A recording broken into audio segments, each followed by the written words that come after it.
I'm here with Melissa Kwee, who runs NVPC, and she has a heart of gold and was absolutely somehow designed perfectly to do this job. And she gives tirelessly and is an incredible gift to the community. So, Melissa, thank you so much for all of the work that you do. And thank you for joining with us and supporting We the Good as we launch out into the community.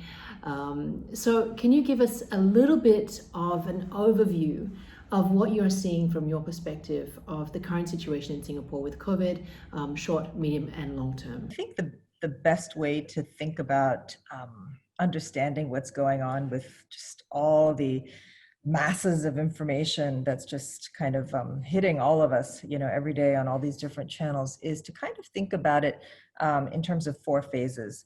The first is really like what COVID is revealing.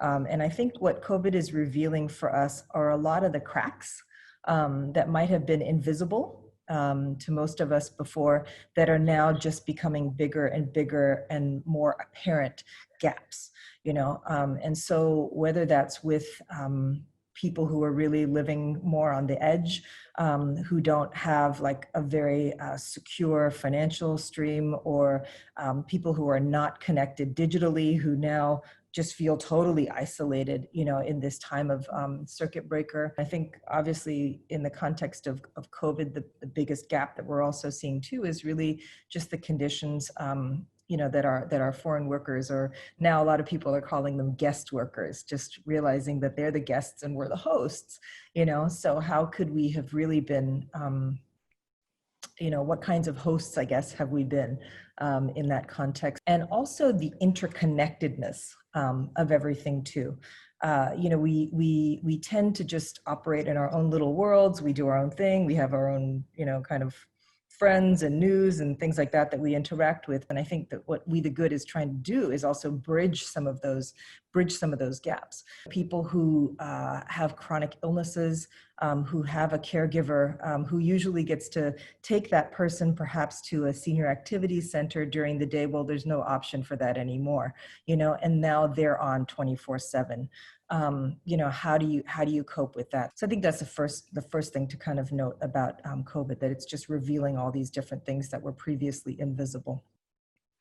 The second thing then is really around what kind of responsibility, do we have in this situation? And I say responsibility not from a blame perspective. I say it from an empowerment perspective of we are able to respond.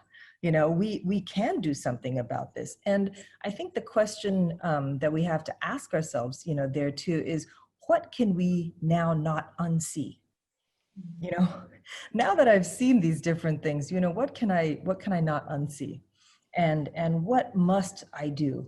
Therefore, in my own capacity, however large or however small, what is it that I can and must do now, do about that? And, I feel like one of the greatest opportunities now is for people to just educate themselves, because the realities that we live are not the realities of most people. So this is why I love what you're doing too, is just helping people just understand the situation, better too. We try to do that with giving.sg by putting up all the different opportunities there for people to be involved, so they understand what are some of the different needs. But, there's so much more, too, that's out there that we can do to just help understand what we can do.